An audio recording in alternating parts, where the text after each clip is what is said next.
ஓம் முருகா சரணம். வாழ்க வளமுடன் வையக மக்கள். நாம் அப்பனின் ஐயன் சிவபெருமானின் பிரதோஷத்தை பற்றி இப்பொழுது பார்க்கலாம்.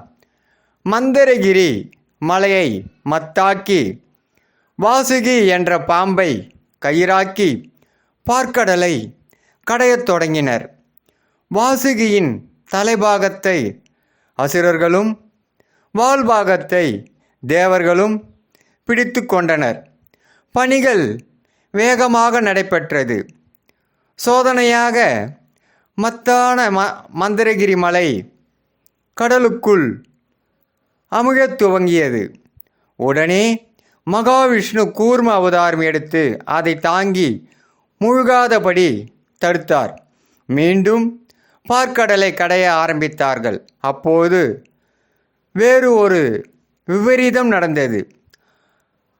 ஆழகால விஷம் வெளிப்பட்டது. அதன் கடுமையை தாங்க முடியாமல் அனைவரும் துடித்தனர். விஷத்தின் வீரியம் தாங்க முடியாமல் அவதியுற்ற தேவர்கள் கைலாயத்தில் நந்தி தேவரிடம் அனுமதி பெற்று சிவபெருமானை சரணடைந்தனர். கருணை கடலே, ஆபத்து பாண்டவா, ஆதியும் நீயே அந்தமும் நீயே இருப்பவராய் அவரின் காலில் போய் விழுந்து இந்த விஷத்தில் இருந்து எங்களை நீங்கள் காப்பாற்ற வேண்டும் என்று சிவபெருமான் காலடியில் முறையிட்டு வேண்டினர். சிவபெருமானும் அவர்களது நிலையை கண்டு மனமிறங்கி அவரின் மறுவடிவமான சுந்தரரிடம் கடும் விஷத்தை கையில் எடுத்துக்கொண்டு வா என்றார்.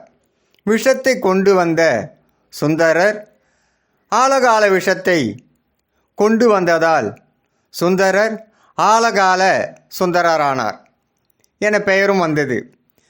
விஷத்தை வாங்கிய சிவபெருமான் அதை உண்டார்.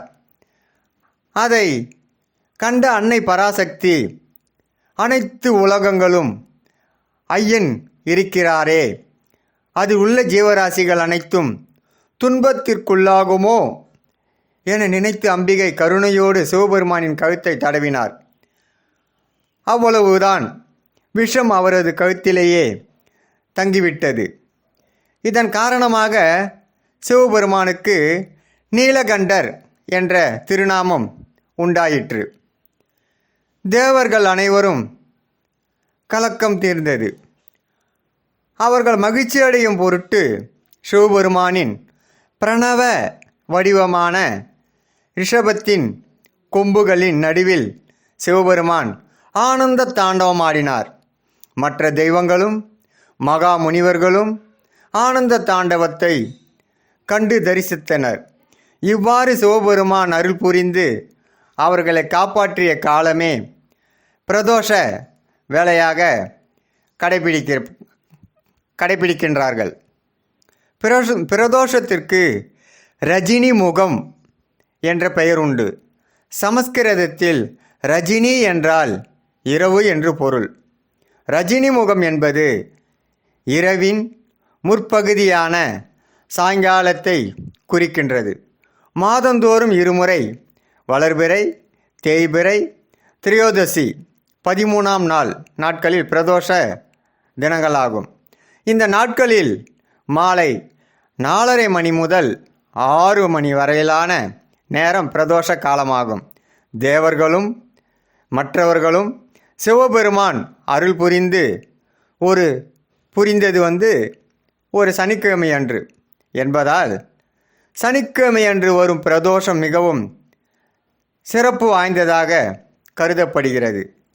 ஆக பிரதோஷ வேளையில் சிவபெருமானை வணங்கி நமக்கு வாழ்வில் பல நன்மைகள் ஏற்படும், துன்பங்கள் நீங்கி இன்பம் பெறலாம். சிவபெருமான் அபிஷேக பிரியர் என்பதால் ஒவ்வொரு பிரதோஷத்திற்கும் ஒவ்வொரு விதமான பலன் உண்டு.